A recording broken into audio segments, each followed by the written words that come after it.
dia a todos, minhas senhoras, meus senhores. O Hospital de São João começou no ano passado a fazer as suas conferências de São João, muitos lembrar-se-ão, nesta mesma época a festejar o aniversário do próprio hospital. E com um cunho de caráter cultural. No ano passado um pouco mais técnico, porque era à volta do financiamento da saúde, este ano um tema mais de natureza cultural. Porquê? Porque somos uma comunidade de mais de 4.000 trabalhadores aqui dentro da casa, de áreas profissionais mais diversas e muito qualificadas, de maneira que é natural que haja preocupações culturais, naturalmente, numa comunidade destas. Comunidade que se acrescenta a uma comunidade móvel de doentes, que também, naturalmente, tem curiosidade cultural e dão-nos contributos e inspiração. O tema deste ano é felicidade, é cura à felicidade, a cura. A ideia nasce disto. A Câmara Municipal do Porto escolheu o tema felicidade como tema geral para este ano. Nós somámos-lhe a cura, porque como instituição de saúde contribuímos para a saúde da população e estamos em crer que a melhoria das condições de saúde contribuirão para a felicidade. Não garantem felicidade a ninguém, como se sabe, mas sempre ajudará. Nós não sabemos, aliás, eu não sei de tudo o que é felicidade, talvez o público nos venha explicar hoje aqui o que é, mas sabemos várias coisas que perturbam a felicidade e a falta de saúde, seguramente. E, portanto, contribuir para a saúde, seguramente contribuirá para melhorar a felicidade. É esta a razão, portanto, dos temas que vamos aqui tratar. Como é um tema que tem dispensado sempre definição, e como tal não está muito bem definido, a ideia que tivemos foi, em 3 sessões, tratar aspectos distintos do mesmo assunto e trazer, dessa maneira, contributos distintos também. No fundo, nós vamos trazer aqui como convidados 6 pessoas, que são 6 experiências de vida, 6 perspectivas sobre, para construirmos um mosaico que dê um pouco a ideia. 6 vezes o número de pessoas dentro desta sala que terão também a sua oportunidade de falar e que darão, naturalmente, as suas dúvidas e as suas achegas. É assim que se constrói, naturalmente, ideias à volta de uma área em que não há ideias muito claras. Desta vez, quando chegarmos à altura de discutir, estejam muito à vontade, porque muitas vezes, numa sessão destas, há alguém que faz uma conferência e que sabe muito do assunto e que inibe de alguma maneira ao público. Aqui não há ninguém que saiba nada de nada. Aqui em baixo, pelo menos eu como moderador, obviamente não sei. Estou exatamente no mesmo patamar, apenas com a função de estar aqui sentado no Conselho de Administração, assim, entendeu? Ora bem, felicidade. Percebam isto, é uma palavra que, se procurarem no Google, escrevem felicidade e encontram milhares de textos, de artigos, uma coisa do outro mundo, porque é central nas preocupações das pessoas. Mas ao longo do tempo, a felicidade correspondeu a ideias completamente distintas. No nosso tempo histórico, na nossa raiz, na Grécia Antiga era muito relacionada com o viver de acordo com os princípios éticos e, portanto, a palavra aproximava-se de virtude. Depois, durante o tempo do cristianismo até ao século das luzes, o cristianismo deu-lhe uma marca bastante diferente. A felicidade era um anseio de todo o ser humano crente, mas era qualquer coisa reservada para a outra vida. A tradição que veio do martírio dos primeiros tempos e depois muito cristalizada na Idade Média era de que o cristão deveria, aliás, sofrer.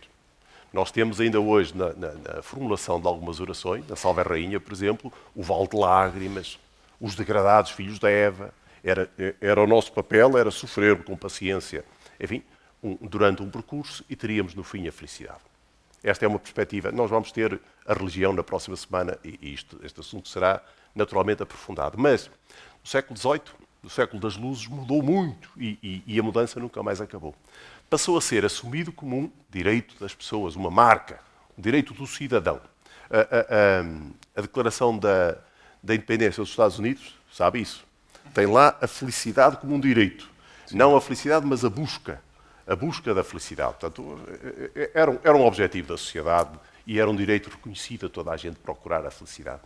E depois da Revolução Francesa, a Revolução Francesa tem um tempo e um lugar, depois expandiu-se isto naturalmente na Europa, e olhem que no século XIX até havia fórmulas matemáticas.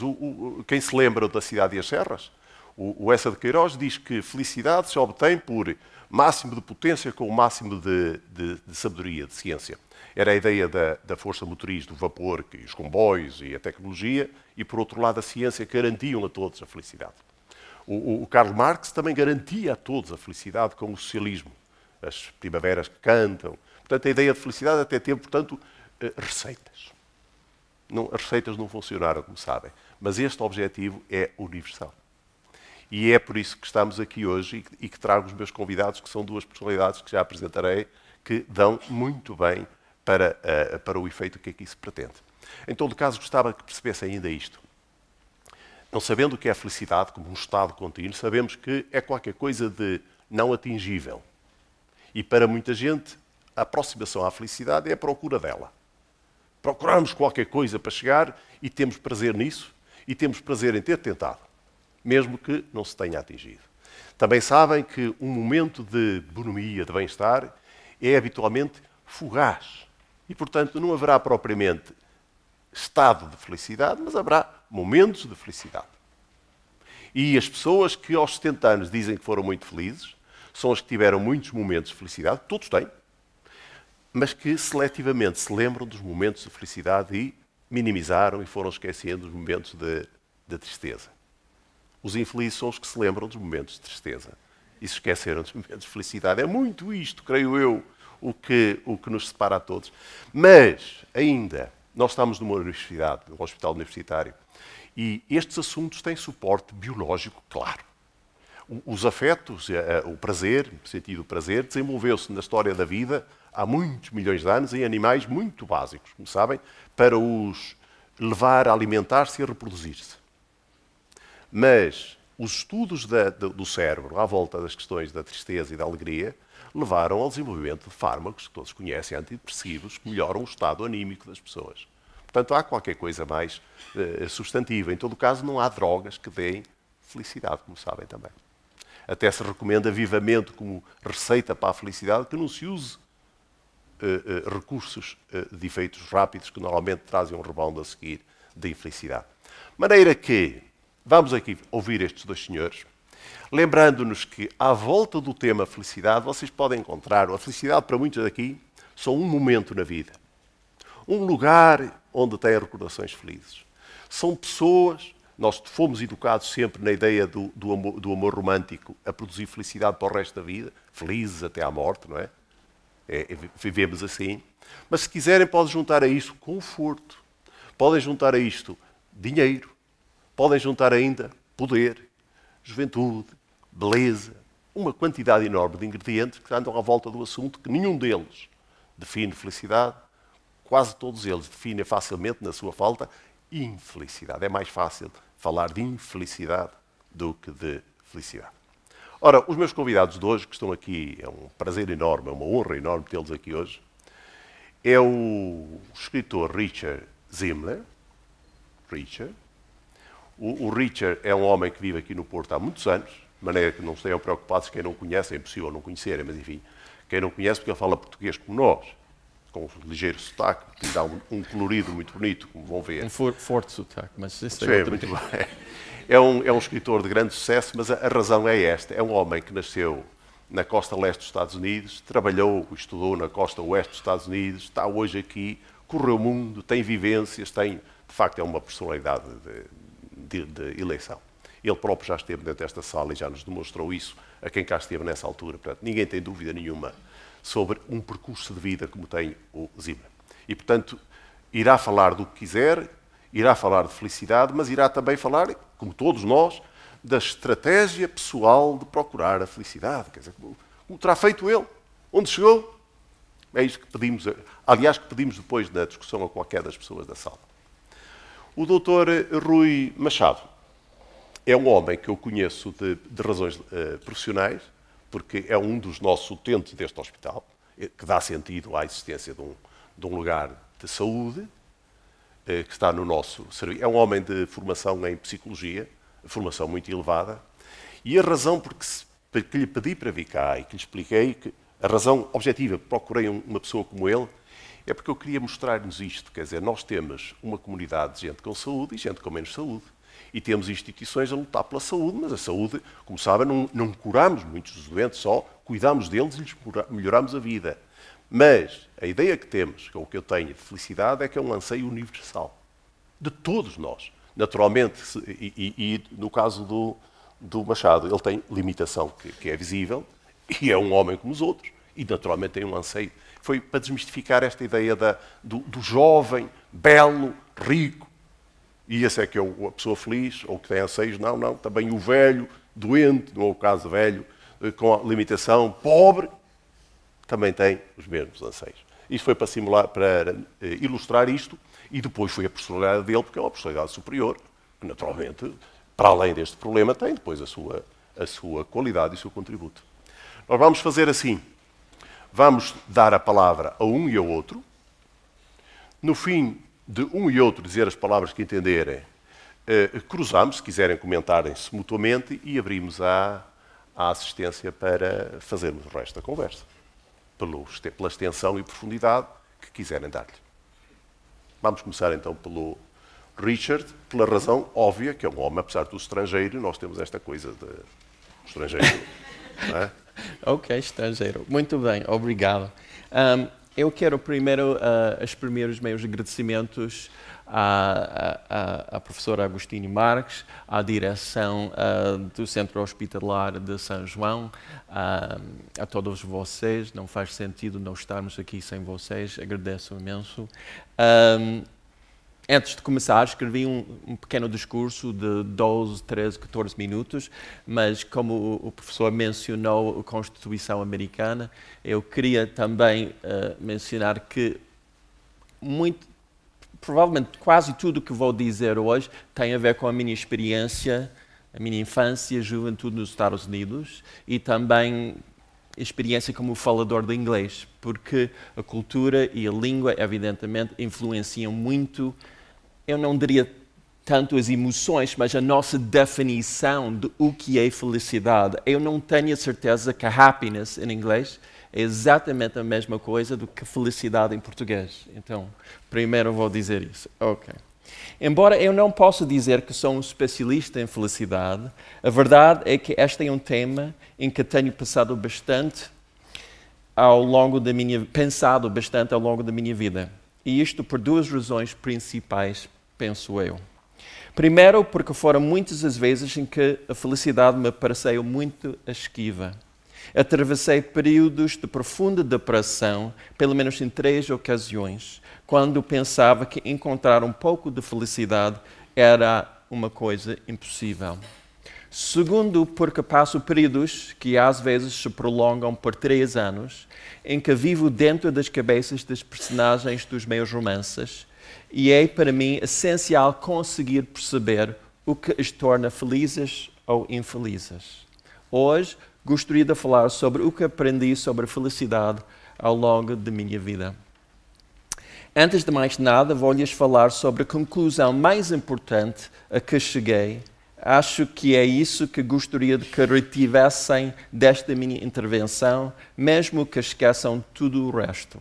É a seguinte: sentimos-nos felizes, ou pelo menos eu sinto-me feliz, quando temos a sensação de estarmos exatamente onde queremos estar, ou onde deveríamos estar, quando não desejamos estar em mais nenhum lado. Não interessa a causa dessa sensação. Pode ser porque estamos com o nosso melhor amigo num belo jardim, ou ouvir a Andrea Scholl cantar Ombra Mai Fu na Casa da Música, ou ver um filme antigo de Marilyn Monroe no YouTube. Se estamos onde queremos estar, estamos felizes, ou pelo menos contentes. Muitas vezes é difícil distinguir entre estes dois sentimentos, pelo menos para alguém como eu, que a maior parte do tempo pensa em inglês. Pelo contrário, quando estamos longe de qualquer lugar onde gostaríamos de estar, geograficamente, espiritualmente, psicologicamente, sexualmente, sentimos-nos infelizes. Esta é uma das razões porque a felicidade é tão pessoal. Afinal, há pessoas que estão onde querem estar quando estão a jogar futebol, enquanto outros sentem o mesmo quando estão a ler os poetas gregos clássicos. Um pai ou uma mãe sentirá estar no sítio certo quando cozinha um belo jantar para os filhos. Outros sentirão o mesmo quando fazem alpinismo nas montanhas rochosas. Por isso, um dos segredos da vida, na minha opinião, é organizá-la de modo a estarmos quase sempre onde queremos estar. Como conseguir isso é a segunda coisa importante de que vos quero falar. Se queremos manter-nos no lugar onde queremos estar, temos que aprender a dizer não. Não é uma das palavras mais importantes que temos que aprender. E uma palavra essencial para ensinarmos aos nossos filhos. Dizer não às pessoas que não gostam de nós, não aos trabalhos que não queremos fazer, não aos amores que não querem que sejamos felizes, não à família que tenta fazer-nos sentir culpados por sermos nós próprios, não às convenções de conduta que não tenham a ver conosco, não aos estereótipos, não a propostas que podem ser simpáticas, mas que na realidade não queremos fazer. Naturalmente, há vezes em que temos que dizer sim a algumas destas coisas e deixar de lado o onde queremos estar. Afinal, todos temos de ganhar a vida e de nos darmos com outras pessoas. Por isso, na minha opinião, temos que ter um plano, um objetivo, uma estratégia para passar o mínimo de tempo longe do lugar onde queremos estar. Uma técnica muito útil consiste em transformar um lugar onde não queremos estar num lugar onde podemos estar pelo menos satisfeitos. Como conseguir isso? Para explicar, tenho de vos contar uma pequena história. Há 2 anos participei num festival literário em Ribeirão Preto, uma cidade brasileira de 650 mil habitantes, situado no meio de uma região agrícola fértil e rica que produz uma grande parte da cana-de-açúcar do país. Um representante da organização do festival conduziu-nos, ao Alexandre e a mim, do pequeno aeroporto até o hotel no centro da cidade, uma relíquia enferrujada dos anos 50, com uma carpete enodoada na recepção e um elevador com todo o ar do que teria muito prazer em nos deixar encurralados entre 2 pisos. O nosso quarto era pequeno e abafado, com os móveis desemparelhados num estilo feira de ladra. Como era hora de jantar e não havia nenhum evento literário marcado para essa noite, resolvemos ir à procura de um sítio para comer. Enquanto passeávamos pela cidade, fomos-nos apercebendo que os lucros da indústria de cana-de-açúcar tinham-se, em grande parte, esquivado aos velhos bairros de Ribeirão Preto, onde os moradores viviam praticamente na miséria, entre ruas esburacadas, fachadas entaipadas, passeios cobertos de lixo e restaurantes vazios com uma iluminação e decoração a fazer lembrar o Edward Hopper. Comecei a pensar que tinha sido um grande erro ter ido. Mas, apesar de tudo, não sucumbi à depressão. Na verdade, recompus-me rapidamente, decidido a aproveitar ao máximo o que a cidade tivesse para oferecer. A razão desta mini mudança é que eu estava com o homem por quem estou apaixonado há 37 anos e com quem me casei há 5 anos. Pegas? Não para quem dá valor a ter ao seu lado o seu melhor amigo quando está numa cidade estranha que lhe faz lembrar as injustiças do mundo para onde quer que olhe. Sem ele, tinha-me desfeito em lágrimas. Quando penso nas 24 horas que passei em Ribeirão Preto, o que mais me vem à lembrança é estarmos sentados no pub mais falado da cidade, a choparia Pinguim, a rir-me-nos os dois do insólito que era viajar até uma cidade tropical para vermos rodeadas de estátuas e pinturas de pinguins. Graças à nossa relação, fui capaz de transformar um lugar que era para mim inaceitável num outro onde me sentia pelo menos satisfeito. Outro ponto que gostava de salientar é que há muitos tipos de felicidade. Na minha opinião, trata-se no fundo de uma combinação de sentimentos. Já aludi a um deles, satisfação. Há também felicidade estática de quando se faz amor. A tranquila felicidade de observar um pássaro de penas coloridas. A surpreendida felicidade de atrair esse mesmo pássaro a vir comer na nossa mão. A perigosa felicidade, ou seja, a felicidade misturada com um agradável toque de perigo, quando fazemos uma caminhada num sítio bonito de montanha, a poucos metros apenas de uma queda de 1000 metros para a morte. Podemos acrescentar qualquer um de uma centena de adjetivos antes ou depois da palavra felicidade, que qualquer pessoa compreenderá, mesmo assim, aquilo de que estamos a falar. Felicidade jubilosa, felicidade esquiva, terna felicidade, felicidade risonha. Por isso digo, resumindo, que a felicidade é uma conjunção de sensações. Um outro ponto que gostava de salientar é que penso que devemos aprender a não tentarmos agarrar-nos àquele sentimento de felicidade jubilosa ou estática de que falei. São duas formas de emoção particularmente fugidias. Não sei se será possível retê-las mais do que uns breves segundos. São fugazes por natureza. E ficamos muito desapontados se pretendermos sentir-nos exultantes durante todo um dia ou uma hora inteira. Ou se nos sentirmos zangados conosco próprios por não termos conseguido demorar o êxtase. Talvez isso seja possível por um ser tão avançado como o Buda, ou alguém estimulado por drogas. Mas para o resto de nós, o êxtase ou a felicidade jubilosa são como lindas borboletas. Se as pressionarmos ou as pusermos num boião, transformam-se de imediato em meros insetos à beira da morte. Agora que fiz 59 anos, gostaria também de referir que me parece que a forma mais experimentamos a felicidade, aquilo que nos faz feliz, varia imenso com a idade. Quando era miúdo, o que me fazia sentir feliz eram coisas como jogar basquetebol ou beisebol, ir fazer observar de aves, comer coisas de que gostava, espaguete com manteiga, por exemplo, ser elogiado pelos adultos, especialmente os meus professores, desenhar e pintar, ver filmes antigos na televisão com a minha mãe. Às vezes é mais fácil percebermos das coisas que nos fazem ou fizerem infelizes. Ainda hoje me lembro de algumas das coisas que me faziam chorar.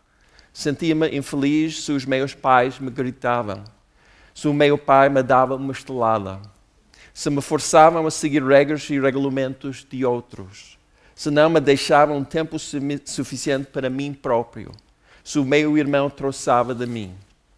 Cresci numa família em que os meus pais não se davam bem e passavam o tempo a discutir, e com um irmão extremamente infeliz e desagradável.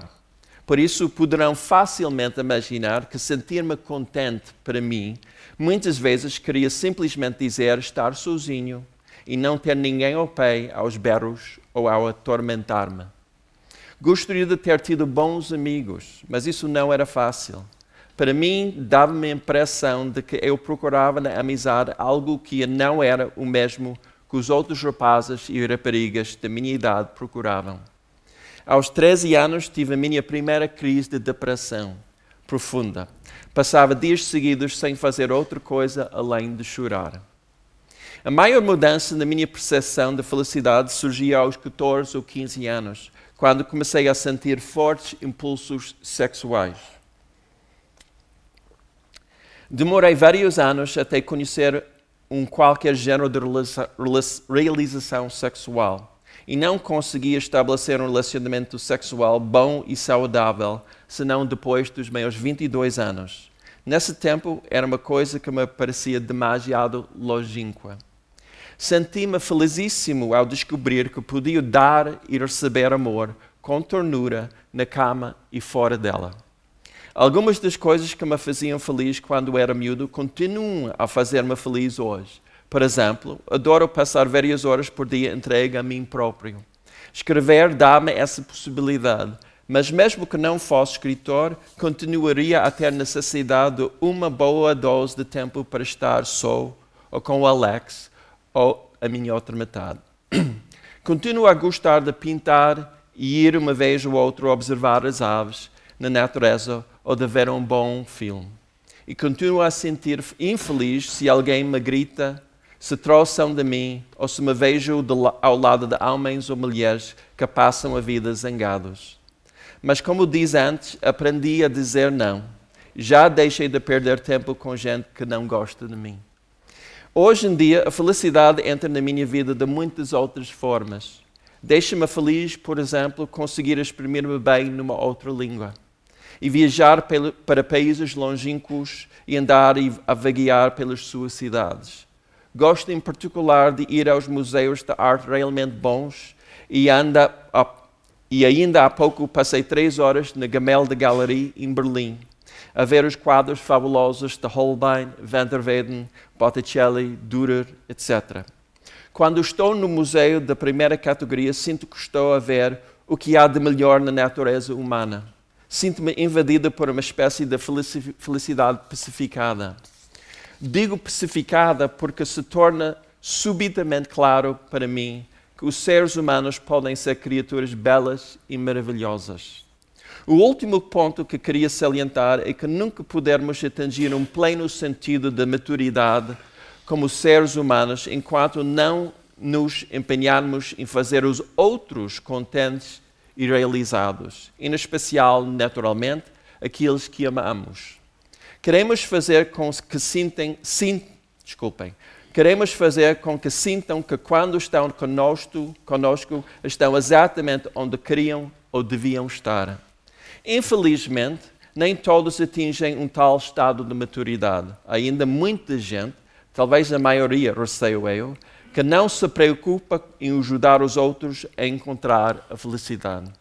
Na verdade, penso que esse é um dos maiores problemas psicológicos do nosso tempo. Como formar crianças para serem adultos empenhados em ajudar os outros a descobrir a felicidade e a alegria?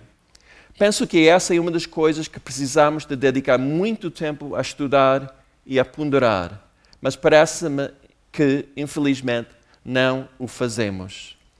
E para acabar, eu gostaria de ler um poema de Pablo Neruda, um poema maravilhoso, dos 20 poemas de amor, que fala desta maturidade de ajudar as outras pessoas a encontrar felicidade e realização. As minhas palavras choveram sobre ti, acariciando-te. Amei desde cá tempo o teu corpo de nácar moreno. Creio-te mesmo dona do universo. Vou trazer-te das montanhas flores alegres, copeios, avalanches escuras e cestos silvestres de beijos. Quero fazer contigo o que a primavera faz com as cerejeiras. Obrigado. Obrigado.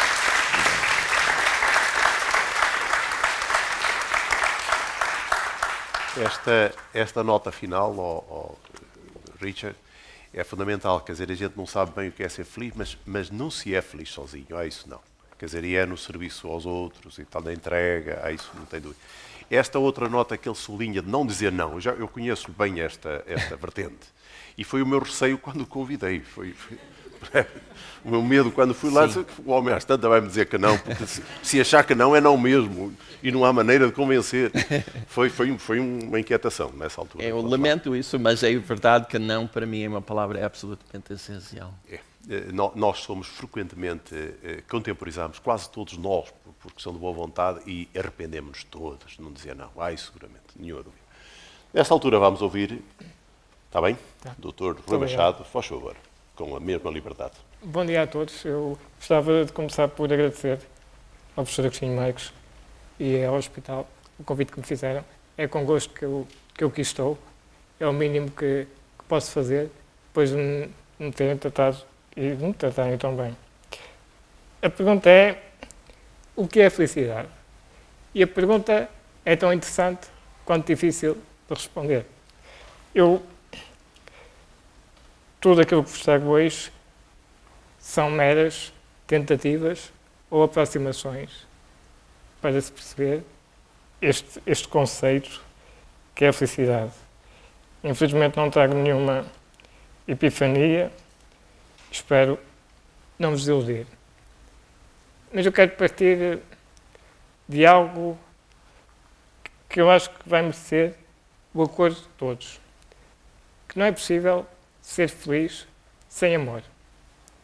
E é daqui que eu quero partir. Eu hoje quero-vos contar uma história de amor. Uma história de amor verdadeira. Não é uma história de amor que se vê nos filmes, nem que se vê nos livros. É uma história de amor verdadeira.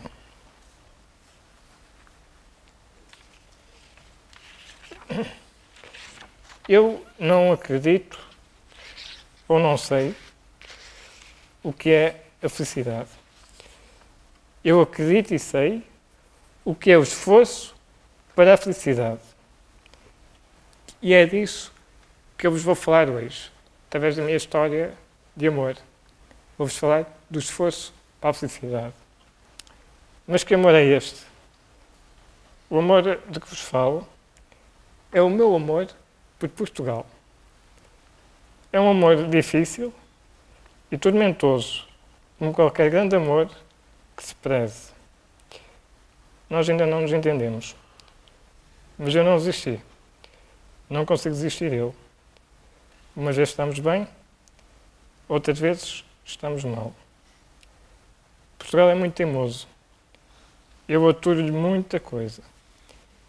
Mas no amor, como na felicidade, é preciso lutar. E é isso que eu faço.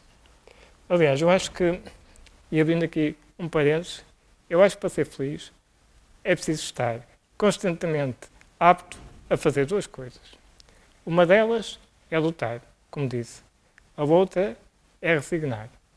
Exatamente, resignar. Existem muitas possibilidades para ser feliz. Não vale a pena perder muito tempo com os impossíveis.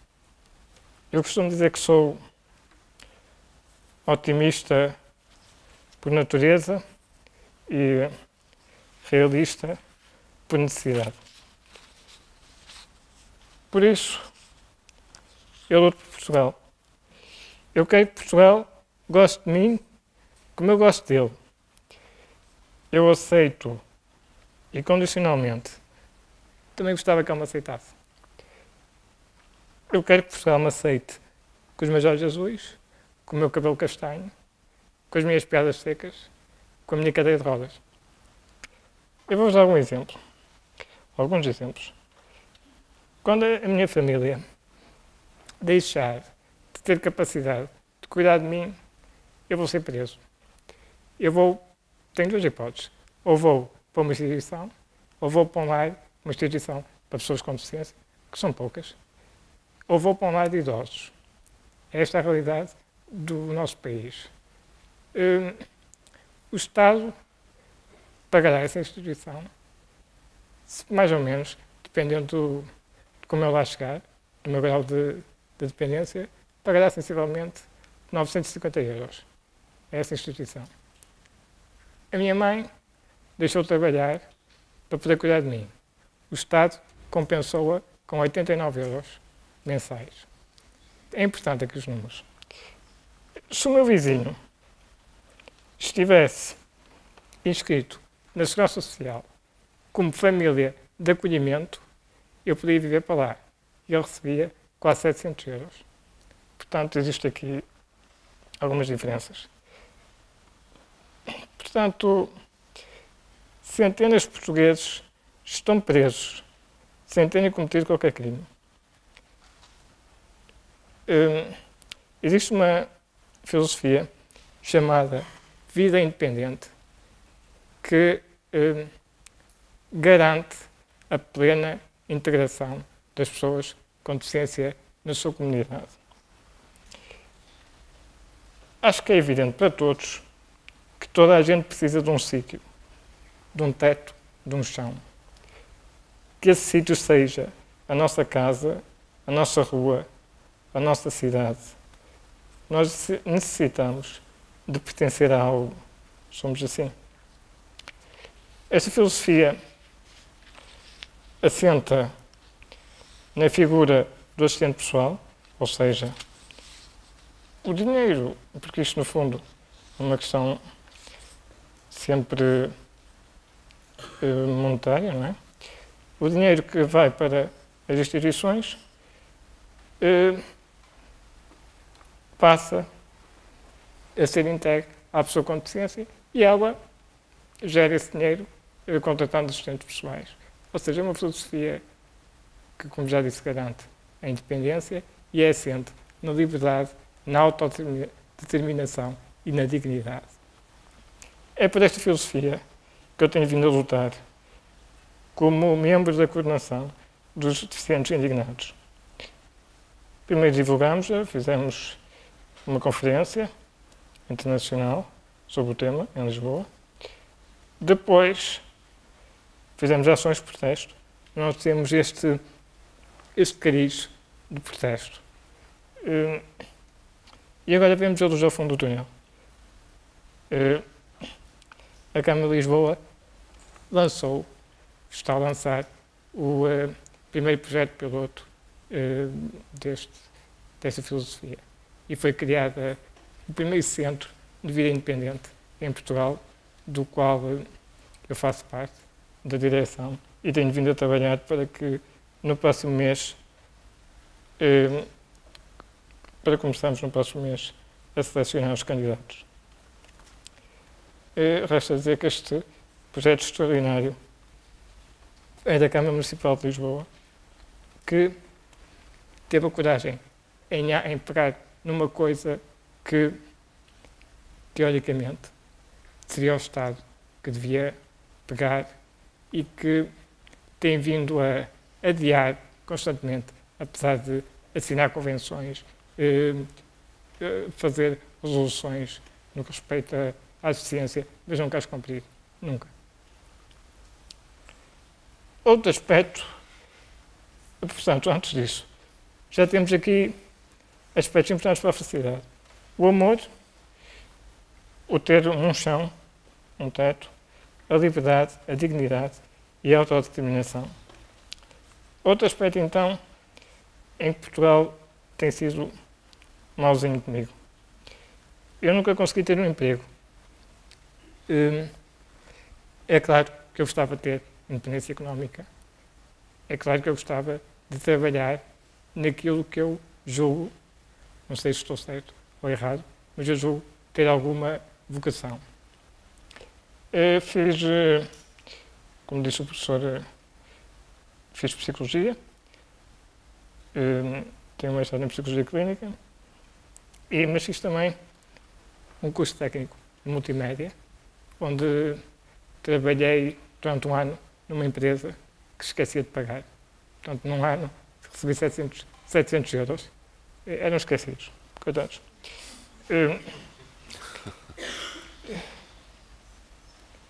E nestes sítios todos, entre estágios e neste sítio, por onde passei, tudo o que trouxe foi palmadinhas nas costas e certezas absolutas de que eu, para a próxima, é que ia conseguir. Porque é de facto extraordinário. Mas nunca consegui. Enganaram-se. Mas isto não faz com que eu não me sinta realizado. Eu sinto realizado. Eu trabalho, não ganho dinheiro, ou muito, já vão perceber mais à frente. Trabalho nos centros indignados. Agora tenho trabalhado muitíssimo no Centro de Vida Independente e também trabalho noutro projeto que criei juntamente com alguns elementos dos deficientes indignados e outros que posteriormente se juntaram a nós. Eu tenho um carinho especial por este projeto porque, embora não tenha criado, enquanto psicólogo, acabo por aplicar algum conhecimento que adquiri na minha formação. E senti a necessidade da criação deste projeto porque muitos amigos meus, e acredito que, possivelmente por eu ter a formação que tenho, vinham falar comigo e desabafavam acerca das dificuldades que sentiam para se realizarem no domínio da sexualidade.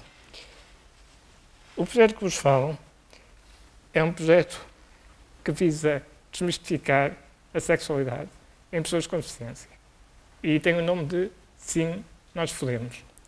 Peço desculpa por ter dito a palavra sim, mas é verdade, nós gostamos. Neste projeto nós abordamos preconceitos, estereótipos, problemas como a dependência dos cuidadores. Discutimos possíveis soluções para quem se vê absolutamente impossibilitado de se realizar neste domínio. E para fazermos isto, enfim, temos as nossas limitações, não temos fundos, não ganhamos dinheiro com isto, nem queremos, mas queremos, de facto, fazer isto. Desenvolvemos algum conteúdo na internet, que é um meio privilegiado e barato para nós, e participamos e realizamos conferências, porque lá está aqui, nós estamos a trabalhar muito no domínio dos preconceitos. Portanto, é fundamental informar e educar, se quisermos, as pessoas. E é isso, fundamentalmente, que fazemos para além de ir participando em ações com as quais nos identificamos. Por exemplo, a Marcha para a Igualdade, no ano passado, nós participamos e fez todo sentido. Portanto, já temos mais 2 aspectos importantes para a felicidade. São eles a independência económica, a realização pessoal e profissional. Mas eu, para atingir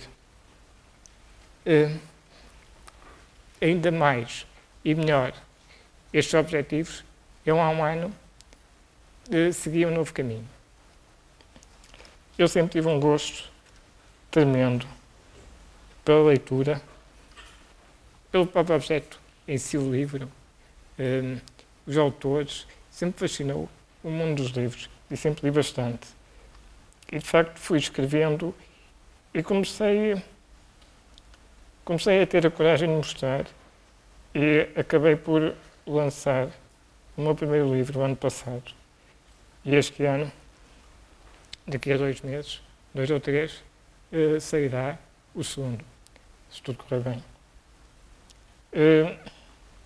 Entretanto, participei em 2 dezenas de coletâneas ou antologias com outros autores. Eu não pretendo parar de escrever.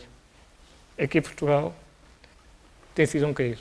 Não me tem dificultado muito a minha vida. Mas a escrita, para mim, me dá um prazer tremendo. Possibilita-me algo que é muito importante para mim. E que até há uma dificuldade em explicar, mas acho que vou conseguir. A escrita possibilita-me continuar depois de acabar. Ou seja, para usar uma palavra mais forte, a escrita possibilita-me o legado. Aqui sem nenhum tipo de pretenciosismo. Bom ou mau, rico ou pobre, enfim, é o meu, seja aquilo que for. E de facto nós humanos temos esta tendência. Há aquele dito que um homem tem que plantar uma árvore, escrever um livro e ter um filho. Tudo orientado para o depois. Para depois de nós estarmos cá. Esta questão é importante para mim porquê? Porque eu tenho 2 sobrinhos que adoro profundamente. Obviamente que ninguém sabe quando vai partir, mas teoricamente eu tenho grandes hipóteses de não os ver crescer. E eu quero que eles lembrem de mim. Quero que eles me tenham de alguma forma. E vão ter. Vou estar numa estante, não é exatamente igual, mas vão ter. Eu vou estar lá. Quando eles quiserem, eu estou lá. A escrita trouxe-me esse sossego, trouxe-me essa paz. Agora que termino, percebem que este amor por Portugal é uma história, de facto, de esforço para a felicidade. Umas vezes consigo, outras vezes não, umas vezes fico perto, outras vezes fico longe. Mas há uma coisa que eu quero deixar aqui no final e que é absolutamente essencial e garantida para mim. A felicidade é um conceito com dimensão coletiva. Ninguém é feliz sozinho. Podemos estar felizes a ver o mar, por exemplo, e com isso estarmos genuinamente felizes, mas só sucede se não tivermos alguém a sofrer ao nosso lado. Podem ter uma piscina para dar grandes, frescos e felizes mergulhos em agosto, mas esperem à vontade, se na sua margem estiver, por exemplo, um mendigo a pedir pão. A sociedade faz-nos perversamente aliar do sofrimento alheio. Mas a sociedade somos nós. Somos nós que temos a obrigação de fazer dela algo que não nos envergonhe. Por isso, eu digo-vos que, se quiserem começar a mudar comigo, podem mudar. Eu estou a sofrer de um amor tormentoso por Portugal. Querem ser cupidos deste amor? Muito obrigado.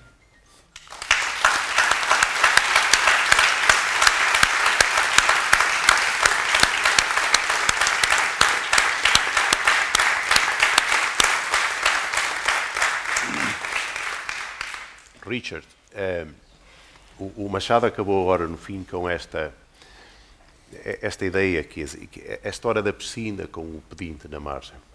Nós a tratar um assunto como este, ou a pensar num assunto como este, ou a viver a nossa vida, criamos uma pequena bolha da sociedade onde estamos nós, a família, os amigos, como se o resto do mundo não existisse para nos libertarmos da dor de viver num mundo extremamente injusto.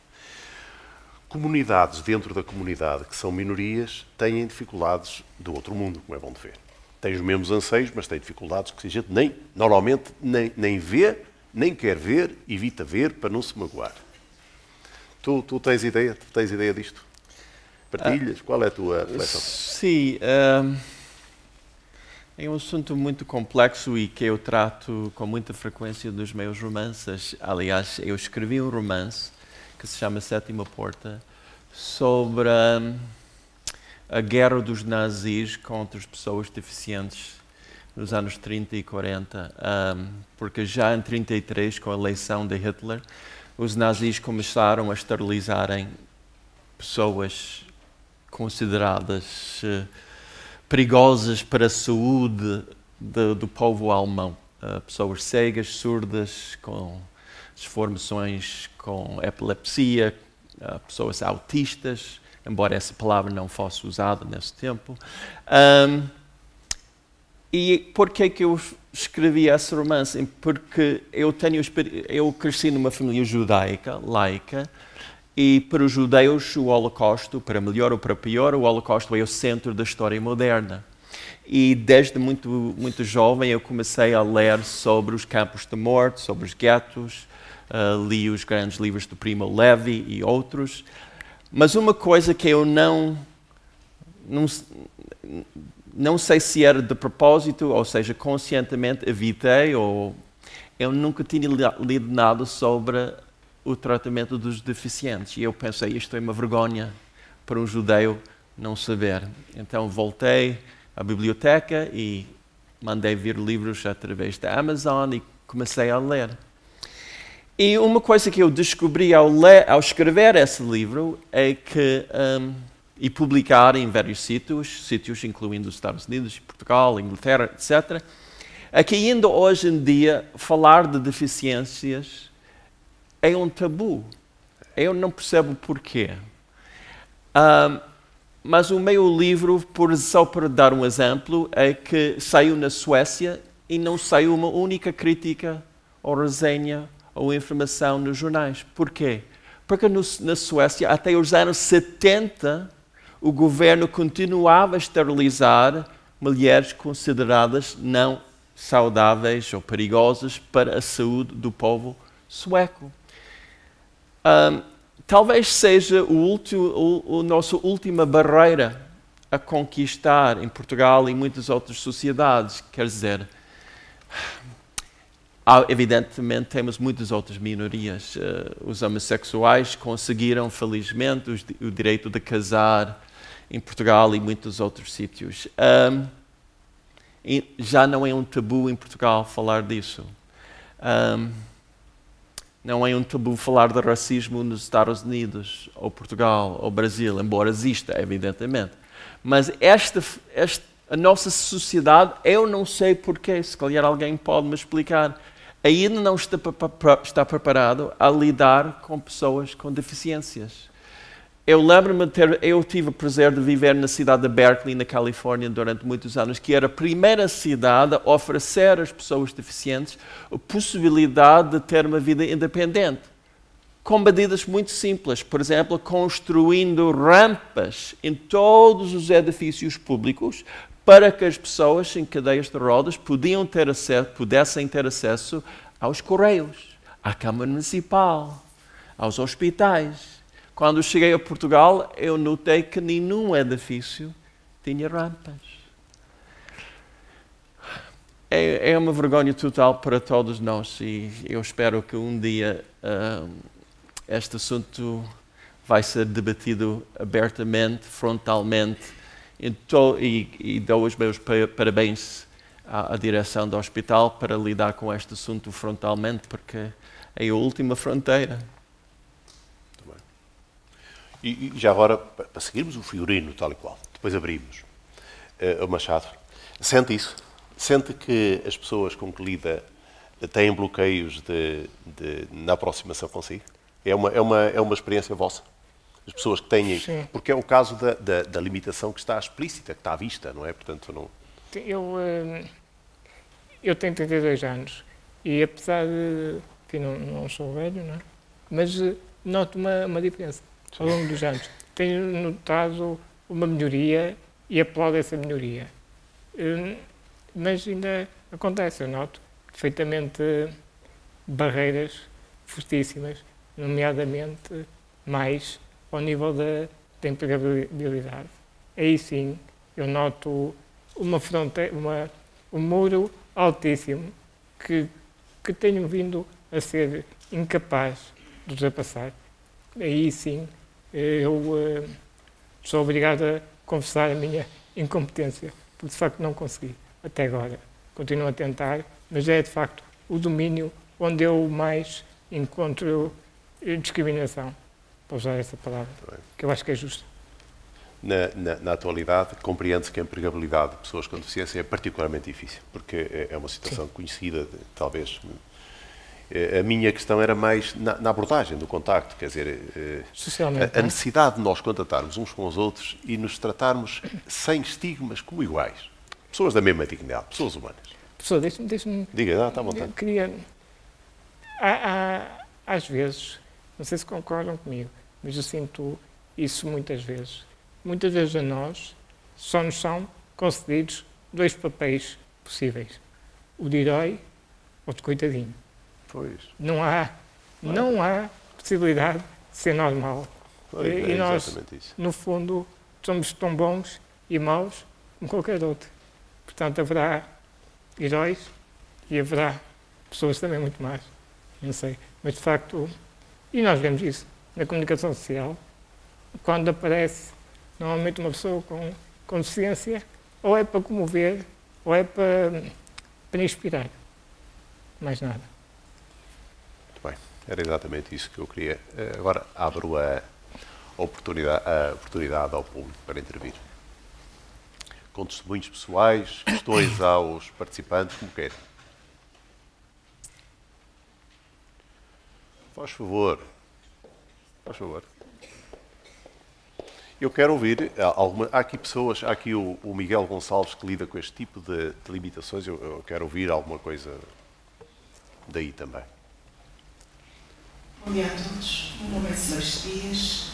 Queria, em primeiro lugar, agradecer o estudo dos dois palestrantes e também do seu professor e partilhar convosco aquilo que, sobretudo, no trabalho é a felicidade, porque isso envolve, no fundo, aquilo tudo que estamos aqui a falar, a busca da felicidade e, sendo o meu trabalho um trabalho relacionado com a saúde e com a doença, não deixaria de gostar de partilhar isso convosco. Há uns tempos atrás, há alguns anos já, por serendipity, uma palavra que me é muito cara no anglo-saxão e no português significa uma casualidade fortuita, no meu ponto de vista feliz. Fui parar a um local uma unidade de cuidados intensivos que lida com doentes neurológicos, e comecei a perceber que aquele local me fazia feliz. E comecei também a tentar perceber porquê. E percebi, porque aprendi muito com as pessoas que lá encontrei, que as pessoas lá eram felizes porque a cultura daquelas pessoas era a cultura da tolerância pela diferença. E que isso fazia todo o sentido na cura ou na tentativa da cura das pessoas que tinham doença que afetavam o órgão, que, para além de estar doente, é o órgão que luta, que interpreta, que valoriza e que goza a felicidade. E isso é significativamente diferente para mim, que estava noutras áreas, de tratar outro tipo qualquer de doença, outro tipo qualquer de órgão afetado. E dou aqui um pequeno exemplo, muito pragmático.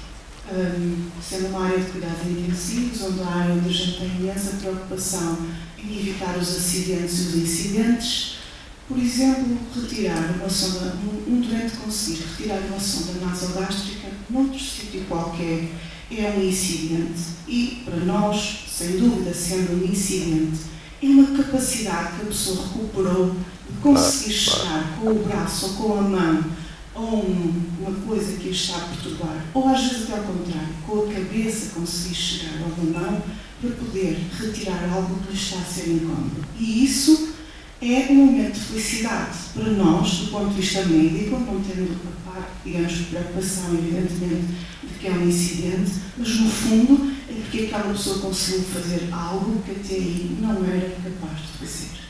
E isso é um ato de felicidade, digamos, olhado de uma outra forma, sobretudo olhado pelo lado positivo das duas faces da moeda. E a felicidade também é isso, é a busca de olhar para o lado positivo, porque há sempre duas faces, há sempre duas voltas. E olhar para o lado positivo ajuda muito a nós conseguirmos encontrar a felicidade e, inclusivamente, e até muito recentemente, têm saído trabalhos em que, incentivando as pessoas no dia a dia a recordarem os seus momentos felizes, diminuem a probabilidade de evoluir para a emancipação, nomeadamente depois na sua fase de envelhecimento.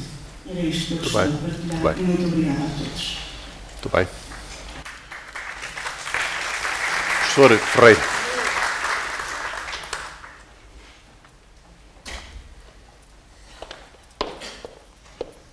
Professora Ferreira. Bom dia. Professor, deixe-me agradecer publicamente a presença dos nossos dois convidados. E eu gostava de dizer 4 coisas e queria ser breve. A primeira é: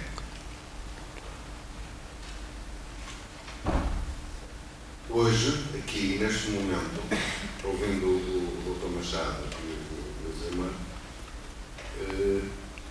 eu senti-me feliz. Eu acho que isto me faz levar a 2 questões que eu gostava que ambos discutissem, que é: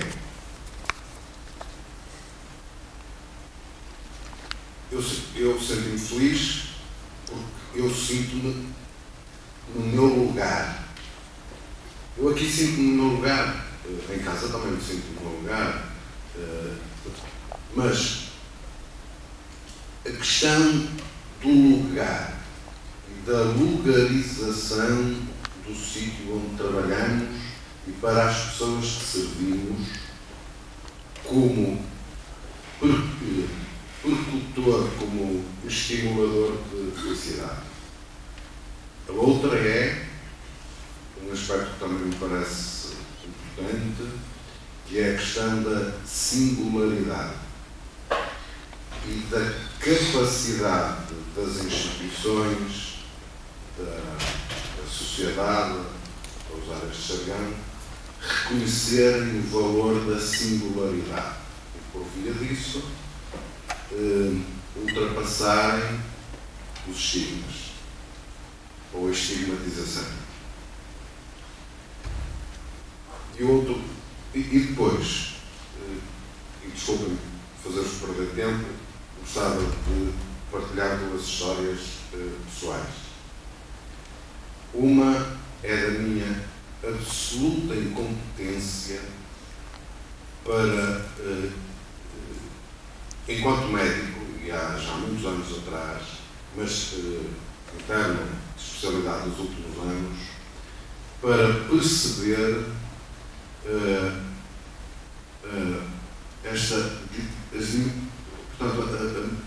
os aspectos multifacetados da dimensão de um ser humano. Nós tínhamos um doente com um infarto de miocárdio que estava internado e que tinha uma deficiência tendo os braços muito pequeninos e perfeitamente rígidos encostados ao corpo, e as pernas também muito pequeninas e completamente rígidas e também encostadas ao corpo, o que fazia com que fosse completamente incapaz de se mover, embora todo o resto do seu corpo, tórax, abdômen, cabeça, etc., tivesse uma conformação normal. No momento em que consultamos ao doente e eu fui ter a última conversa antes dele vir à consulta, falei de tudo, mas não lhe falei da pergunta que ele me fez imediatamente. Doutor, e as relações sexuais? Porque eu não fui capaz de perceber, e não era capaz de perceber, que alguém que tinha uma deficiência era um ser humano completo como outro qualquer, e portanto isso nem sequer me passou por aqui. Claro. Foi dos momentos que mais me chocou, no sentido, não da pergunta, mas no sentido da minha incompetência enquanto médico para encarar um ser humano. E a outra é também uma experiência pessoal e de grande felicidade. A minha família nuclear tem naturalmente um pai, uma mãe, 5 filhos. Eu sou um deles, os outros 4 são raparigas. E uma delas teve um sofrimento total, o que significa que viveu até aos 47 anos, morreu recentemente aqui connosco no hospital, em total dependência das pessoas que a circundavam. Em dependência para se alimentar, para mudar as fraldas, etc. Mesmo que durante um período da sua vida tenha andado. Lembro-me perfeitamente de como nós éramos olhados quando os meus pais rarissimamente iam a um restaurante e se sentavam à mesa com a Paulinha, ou quando íamos para a praia com a Paulinha, ou quando, em qualquer situação pública, a Paulinha começava a cheirar mal porque tinha feito cocô nas fraldas. E era preciso ir mudá-la.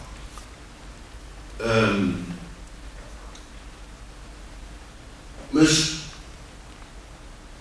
digamos, ao contrário, não é ao contrário, mas não sei explicar bem, a Paulinha era, e foi, e continua a ser, que é o mais importante, apesar de ter morrido, o centro, o núcleo, o fator de felicidade, o fator de alegria, e acima de tudo é aquilo, é o que todas as semanas em que nos juntamos e jantamos juntos nos faz recordar as nossas histórias de felicidade enquanto éramos pequeninos.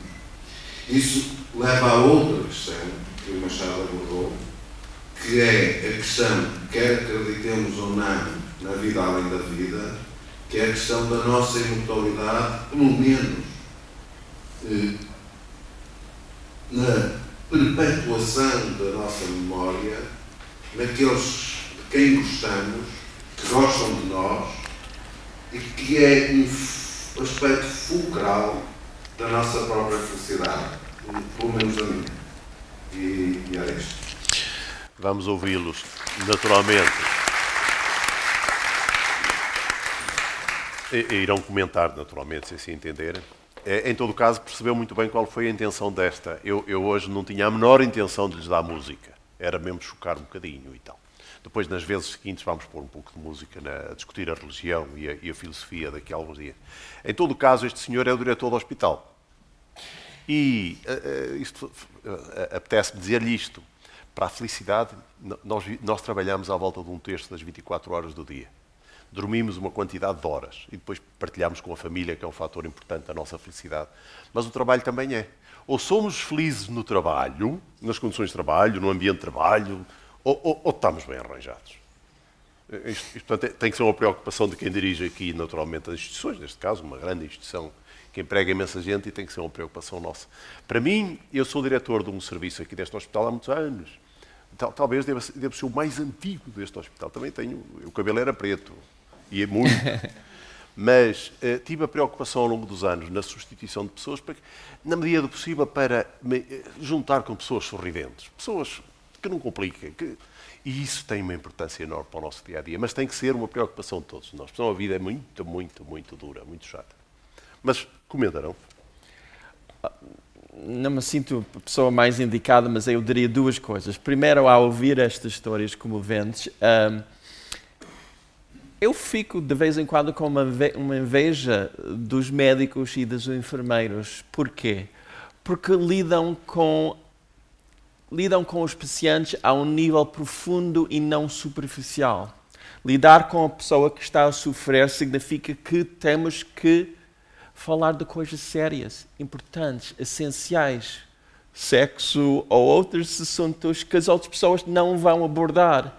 E eu gosto muito, faz parte do meu feitio, eu gosto de falar das coisas mais profundas e importantes e essenciais e não só do tempo do futebol, etc. Então, quando eu ouço essas histórias, eu sei que é muito difícil lidar com o sofrimento, lidar com pacientes que estão, às vezes, moribundos ou a sofrer, etc. Mas, de uma certa forma, os médicos têm esse privilégio de lidar com uma realidade muito importante, que nós, os outros, não temos. E o segundo aspecto é que o professor falou da importância de ser feliz no nosso trabalho. E eu tenho uma preocupação muito particular neste momento, que tem a ver com o nosso governo. Porque o governo, juntamente com os médias, estão a tentar transmitir a ideia de que não devíamos seguir as nossas paixões em termos de profissão e trabalho. Que a única coisa importante é ser treinado para fazer um trabalho muito específico e entrar no mercado laboral. Ou seja, nós todos, sobretudo os jovens, mas nós todos, somos produtos, ferramentas para um mercado laboral.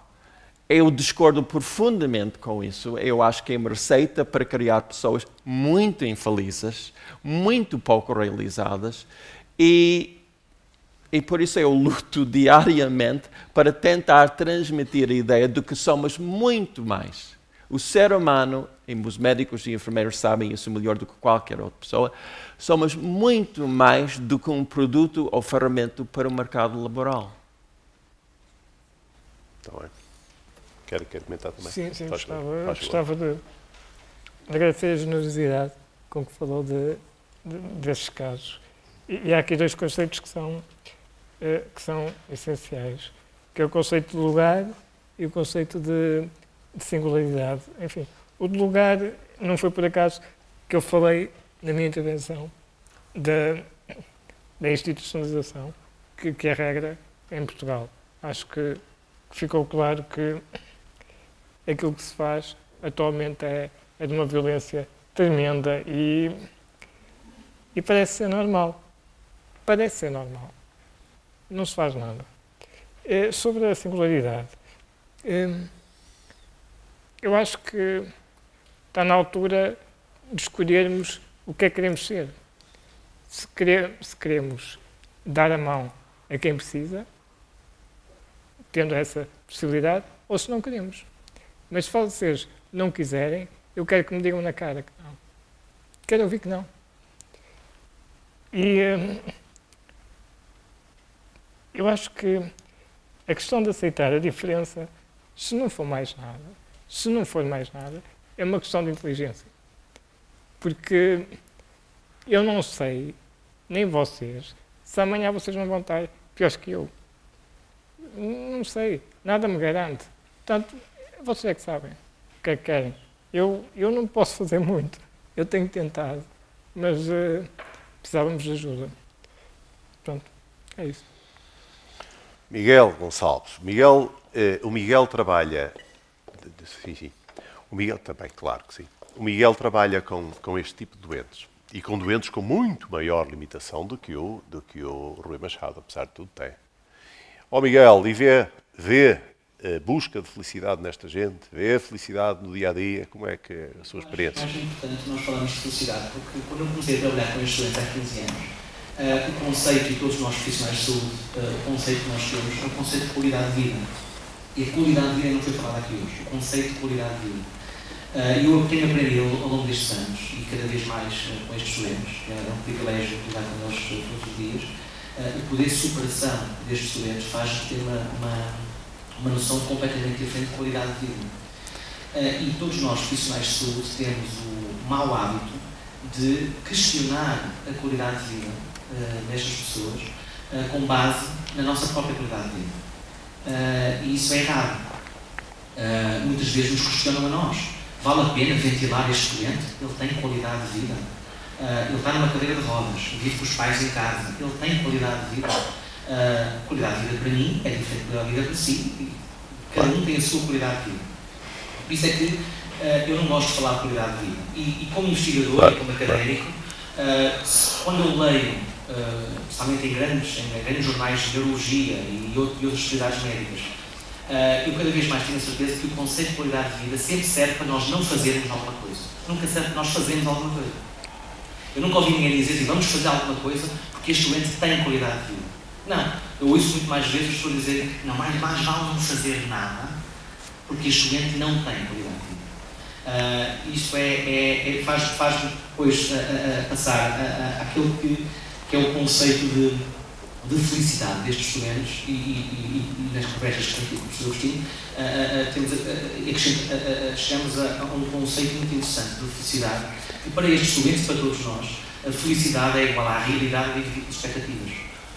Ou seja, a realidade do Rui, eu tenho acompanhado o caso dele nos últimos tempos, tem uma realidade e tem umas expectativas que estão equilibradas. Então é uma pessoa feliz.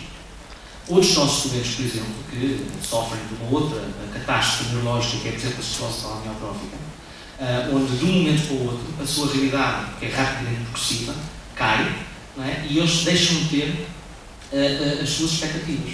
Até encontrar esse equilíbrio, as pessoas são infelizes. Mas depois, quando se adaptam e quando atingem esse equilíbrio, voltam a ser felizes. Por isso é que eu acho até precoce e até algo fútil falar em infelicidade e perda de qualidade de vida num doente destes, até ele atingir esse equilíbrio. Isso acontece muito, todos vocês sabem isso também, acontece muito com o doente tetraplégico, tem um acidente, de repente acorda, não mexe nada, se fosse para baixo, é infeliz. Porque ontem ele mexia-se, hoje não. Mas todos os tetraplégicos que eu conheço até agora pedem, talvez, para morrer, entre aspas, nas primeiras semanas, e hoje são pessoas extremamente felizes. Portanto, é isso também o conceito que queria deixar nesta situação também, é que quando olharem para estes doentes, procurem saber a história deles e não avaliem a qualidade de vida deles só baseado na sua própria qualidade de vida. Isso tem ensinado bastante a nós, a nossa equipe e todo o hospital com quem nós temos lidado. Eu acho que o paradigma está sempre a mudar e graças a pessoas como o Rui que nos têm ajudado a mudar esse paradigma. Esta dimensão é absolutamente fundamental.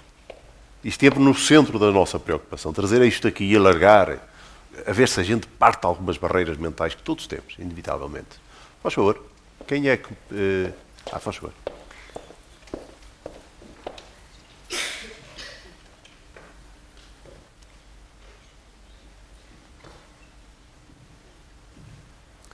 Vamos ver se eu consigo falar.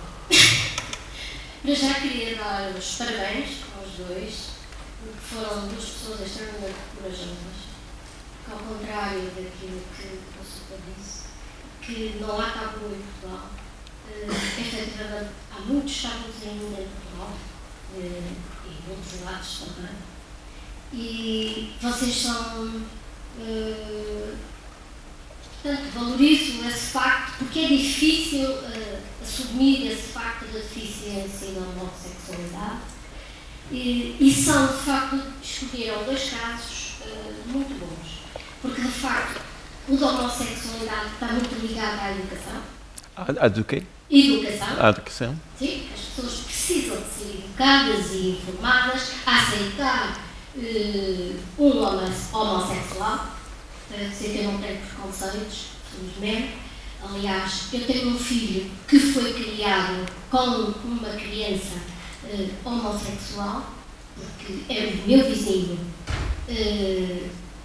o filho dos meus vizinhos era homossexual, e eu, desde pequenino, que me percebi que havia ali qualquer coisa. Com a idade, fui percebendo aquilo que ele era, e infelizmente eu senti que ele não era feliz. E me preocupava imenso com essa criança, tanto que eu estava sempre a convidar, eu não tinha receio que ele andasse com os meus filhos. E portanto eu própria levava os meus filhos a irem convidar o amigo para irmos à praia, para irmos a qualquer lado, à visita do museu, eu sempre o convidei.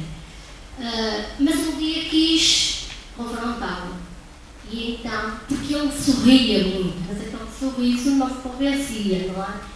E um dia até lhe perguntei mesmo diretamente, tu és, diretamente numa conversa, não é? Que se proporcionou, tu és feliz? E ele respondeu-me que sim. Mais uma vez eu senti aquela mentira. Entretanto, o tempo foi passando e ele acabou mais tarde por confessar. Mas foi para a Inglaterra, arranjou lá um namorado e nunca mais veio. Ou melhor, vem às escondidas. Portanto, este tabu existe muito ainda. E infelizmente ele tem os pais que são extremamente religiosos, o que não lhe facilita a vida também. Mas em relação aos pais, neste momento, pronto, está a coisa mais ou menos, embora não aceitem. Os pais têm vergonha de dizer o que aquele filho é. Portanto, isto é muito importante a nível da educação. Sim. Porque a homossexualidade é natural. Ninguém tem culpa de ser homossexual. É o hétero. Ou Também não tem culpa nenhuma de ser hétero. Ninguém tem. Não, também não. Claro que haverá alguns que serão por opção, mas isso é outra questão. Tudo bem. A vida é deles e eles são livres de bem. escolher. É curioso que ele disse aqui que as duas pessoas trazidas como exemplos, com toda a franqueza, o Rui Machado, eu procurei por saber da Craveira, pelo Miguel, mas queria mesmo ostensivamente mostrar a limitação para discutirmos este aspecto. O Richard nem me passou pela cabeça que fosse ou que não fosse homossexual, não me interessou nada aqui para o caso, quer dizer, foi eu, o escritor e a experiência de vida, não me interessava rigorosamente. Não, é que para mim, eu agradeço a intervenção e agradeço a senhora me ter dito que tenho coragem, mas eu não tenho coragem nenhuma, confesso que seria muito mais difícil eu não falar da minha... Não, mas deixa-me dizer porquê. Deixa-me dizer porquê. Eu vivo abertamente com o Alexandre há 37 anos. Então, eu não falar abertamente da minha vida afetiva seria muito mais difícil, muito mais problemático do que falar normalmente da minha vida em casa, a minha família, eu, Alexandre, etc, etc. E confesso que hoje em dia eu não sinto isso. Evidentemente, em 1978, quando eu disse aos meus pais que sou gay, estou apaixonado por um homem, caramba, levou alguma coragem. O meu pai desmaiou e a minha mãe desatava a chorar. Foi uma ópera buffa italiana. Mas sobrevivi e eles também sobreviveram, que é uma coisa que a gente descobre, que vamos sobreviver, não é? Eu sempre digo isso aos políticos, quando eles dizem reprodução só, casamento só para fins reprodutivos, se a gente aceitar homossexualidade e casamento, tudo vai mudar. Quer dizer, que eu saiba, temos casamentos gays em Portugal há 5 anos e o céu ainda não caiu. Ainda temos chuva no Porto no inverno. Quer dizer, as coisas não mudaram. E é isso que estou a dizer, é que não precisa de coragem minha, porque esta é a minha vida normal. Normal. E outra vez, como eu disse, se alguém não me goste por eu ter uma relação há 37 anos com o Alexandre, eu não quero lidar com essa pessoa. Eu não vou. Felizmente sou uma pessoa completamente independente. Eu não preciso do governo para ganhar uma vida, não precisa, eu sou um escritor.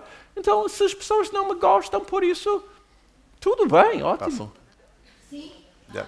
Obrigado, Filipe. Posso continuar? E deixa-me dizer uma coisa interessante em relação à deficiência. Os homossexuais no mundo podem fingir.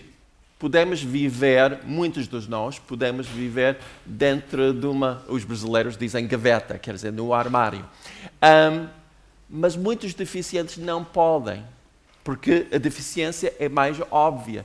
E isso traz benefícios e desvantagens, porque ao ver o Rui ou outra pessoa cego, temos que lidar frontalmente com isso ou fugir. O homossexual vai ter um conflito, o homossexual não assumido, que está no armário, vai viver um conflito interno muito grande, porque ele sabe a todos os momentos que está a utilizar uma máscara, não está a ser genuíno, e isso cria complicações psicológicas muito graves. Então é uma diferença interessante, porque podemos pensar que ter essa possibilidade de esconder-se é uma vantagem. Não sei se é tão claro como isso, pelo menos no Ocidente, onde já não é um crime ser homossexual. Muito bem.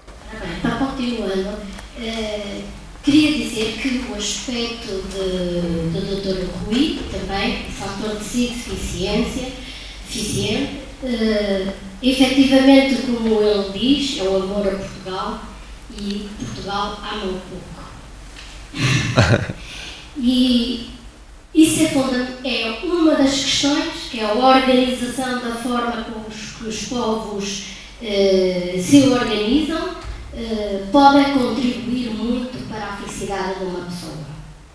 No caso daqui, em todos os lados, infelizmente, não se organizam sociedades de forma o povo ser feliz. E isso acho que temos cada um de nós procurar não sermos egoístas e sermos solidários, porque nós, como disseram, a felicidade não é sozinha e temos que avançar com solidariedade a ajudar estas pessoas. Muito obrigado. Nos ajudamos a nós próprios. Já que se falou no trabalho, pronto, também o trabalho, de facto, é onde se passa a maior parte do nosso tempo. E, lamentavelmente, aqui nesta instituição, acho que tem uns horários, de facto, que não contribuem para a felicidade das pessoas e que se devia refletir nesse aspecto. São horários desumanos e que acho que se deve fazer a devida correção para que a pessoa possa ser feliz e ser feliz também em casa e ter tempo para a sua família em casa. E lamento que neste momento se andem a fazer horários não rubricados e não carimbados. Elisa, vamos à felicidade. Claros. Vamos à felicidade e não usar o tema felicidade para entrar em acusações. Eu creio que já interveio o que chega. Muito obrigado pela intervenção. Vamos passar ao... Não gostaram, mas é uma realidade. Não, é o meu papel. Faz favor, o professor Filipe Almeida. Obrigado. É estranho que vir aqui para a conferência sobre felicidade nós comecemos por levar assim 2 murros no estômago, levamos o primeiro lei. Mas esta é de facto uma experiência pessoal da felicidade. É curioso que estava a ouvir estes testemunhos e estava a lembrar que sempre muito feliz quando ouço Não Disciplina de Beethoven, quando ouço o Requiem Forré nirvânico. Mas tive este ano, como eu disse, este ano uma experiência brutal de felicidade humana. Não seja estranho por dizer, mas quando este ano tive a experiência de morrer e da morte da minha mãe. Uma experiência brutal de felicidade. O que significa que estamos a falar de alguma coisa que é uma experiência radicalmente humana, pessoal, pessoalíssima, mas nesta experiência tão intimista e tão pessoal, ela só é possível, como já foi explico aqui de outras maneiras também, na possibilidade de ser com os outros. Faz-me lembrar um pouco a Levinas, quando o filósofo Rogério começar, que nos diz que nós somos capazes de ser com os outros. Eu sou responsável pela própria felicidade dos outros, ou seja, sendo da minha felicidade, sou também responsável pela felicidade dos outros. E isto é importante percebermos o que fazemos nós com um foco como este. Sendo uma experiência que, eu penso, o último reduto da felicidade provavelmente será a liberdade interior. Não sei se é exatamente o conceito de freedom, mas uma liberdade interior que me torna agora quando eu pôr um pouco àquilo que dizia o Sr. Ferreira há bocadinho, que me torna uma experiência de um não-lugar. Por ser um lugar, ela é muito pessoalizada, muito limitada. É um não-lugar exatamente porque ela, sendo minha, só pode ser com os outros e, portanto, é um lugar universal onde cada um está verdadeiramente comprometido. Eu sou responsável pela minha felicidade, se eu leio porventura pela minha infelicidade, e tenho que me sentir também na experiência da construção da minha felicidade, responsável pela felicidade do outro ou responsável pela infelicidade do outro quando não faço aquilo que devia fazer. Termino. Eu há 10 anos, aqui nesta sala, em fevereiro, quando estava a fazer as minhas provas de doutoramento, a ver perguntou-me o que é que eu achava que era o conceito da felicidade. Há 10 anos era muito novo também. E eu dizia, bom, é a capacidade que eu tenho de procurar e alcançar a verdade e a paz. Eu não sei se nós nos focamos muito nesta perspectiva de procurar, porque é que a procura, como dizia há bocadinho, ou seja, nós não encontramos as escolhas, não é? Há um dinamismo que procura e que procura alcançar esta noção da verdade e da paz, que são noções que não podem prescindir de todas estas questões que aqui foram colocadas. Sou pena de ficarmos naquilo que dizia também, na perspectiva de uma felicidade porventura jubilosa e que renega ou é muitas vezes intuitiva da felicidade humana que estamos aqui a falar. Muito bem. Temos mais 2, 3, faz favor. Faz favor. Porque a minha felicidade é estar bem comigo próprio, é estar bem com os outros, e que os outros estejam bem comigo e com o meio que me rodeia. Por isso, no fundo, isto é um equilíbrio entre as realidades e as expectativas. Miguel. Eu não sei bem, sabe, porque eu sei, sobretudo, momentos em que me senti bastante feliz e são muito diversos uns dos outros. Olha, faz hoje 8 dias eu fiz anos e fui ao nascer do sol, estava no cimo do Monte Sinai, no Sinai, e andei durante muitas horas para lá chegar, era uma meta que eu tinha muito antiga. E quando chega lá acima, a gente não tem lá nada para ver. Nada. Nenhuma lápide, não tem nada. E vê nascer o sol, que foi o caso, que não é nada equivalente ao pôr do sol aqui no Porto. O pôr do sol é muito mais bonito no Porto do que o nascer do sol no Sinai. Compreende? E depois desci sozinho para lá abaixo, contentíssimo. Por coisa nenhuma. Por uma canseira enorme para lá chegar. Eu não sei bem o que é a felicidade. E às vezes é coisas estranhas deste género. E ainda hoje estou contente por lá ter ido. Compreende? A coisa nenhuma, não tem lá nada para ver. Portanto, num sentido pragmático, não fazia o menor sentido, não é? É todo. Mas isto leva a isto. Grande parte dos momentos bons da vida são inconsequentes e vistos friamente, são tolos. O Erasmus faz muito bem isto num livrinho, O Elogio da Loucura. O grosso das coisas interessantes da vida são, em si próprias, analisadas num plano frio, não valem nada. Somos nós que lhe damos sentido. A felicidade é nossa, é de dentro. Faz favor, em cima. Maria Augusta.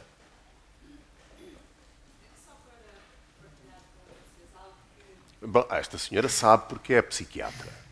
Bom, vou ter cuidado. De medicina e de psiquiatria, queria partilhar com vocês um momento que para mim foi muita felicidade.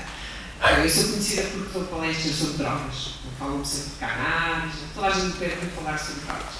Então há uma ação importante que os alunos de medicina organizam, nossos alunos são estudantes, e fazem uma conferência chamada ES Meeting, que é uma conferência internacional que convida pessoas. E normalmente também convidam a parte da casa, né, as pessoas. E convidam-me sempre, reiteradamente, para falar de drogas. Então este ano vieram falar comigo, novamente para me convidarem para ingressar nesse congresso. Disseram, então, professora, por favor, ajuda-nos. Claro, sim, o que querem que eu fale? Heroína, ok. Não, professor, era para falar sobre uma coisa diferente este ano. E eu, sim, então, era sobre felicidade. E eu, sobre felicidade, sim. Mas porquê eu para falar sobre felicidade? E os alunos disseram, porque eu acho que a professora tem fama de dar aulas muito que nos tornam felizes, que estamos contentes.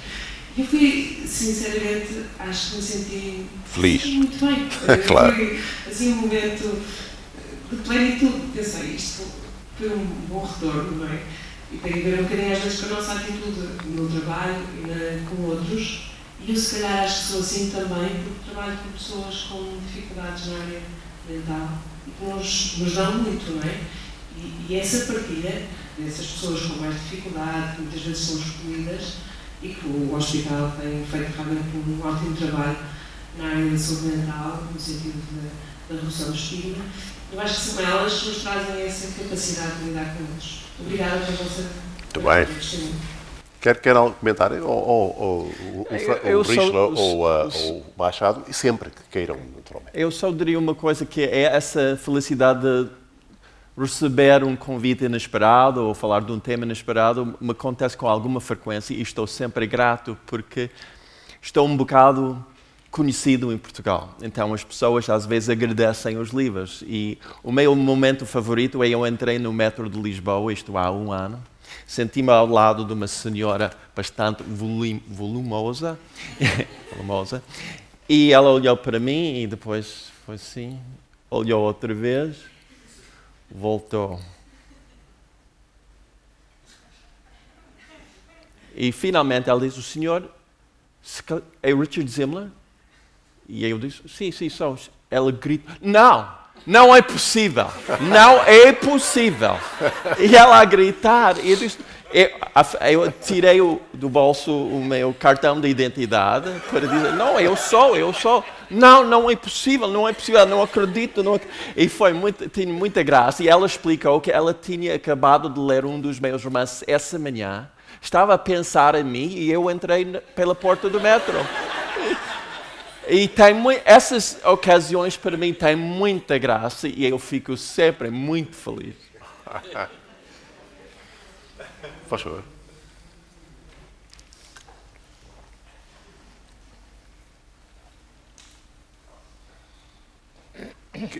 Desculpem, eu perdi-me. Alguém pediu... E mais outra pessoa também. Mas faz favor. Certo. Sim.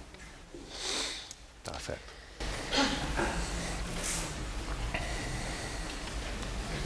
Olá, bom dia. Obrigada a todos por estes momentos de felicidade. Eu não gosto de ter a minha felicidade. Gosto de o fazer com todos. No entanto, hoje sinto-me no dever fazer um partilho convosco. Com 20 anos, alguém disse que a minha vida estaria no fim. Não acreditei. Com a mesma idade, este hospital lutou pela minha vida e renasci para a felicidade. Por isso, Para mim, ser feliz é poder continuar a saborear a vida com tudo o que ela me traz. Hoje, com 59 anos, ser feliz é isto mesmo. É poder continuar a viver, a saborear a minha vida e ter a certeza que posso contar sempre com o meu lugar, com todos, porque todos têm estado sempre comigo, onde a minha vida se aproxima da morte e têm-me ajudado a continuar a viver e a sentir-me feliz. Obrigada.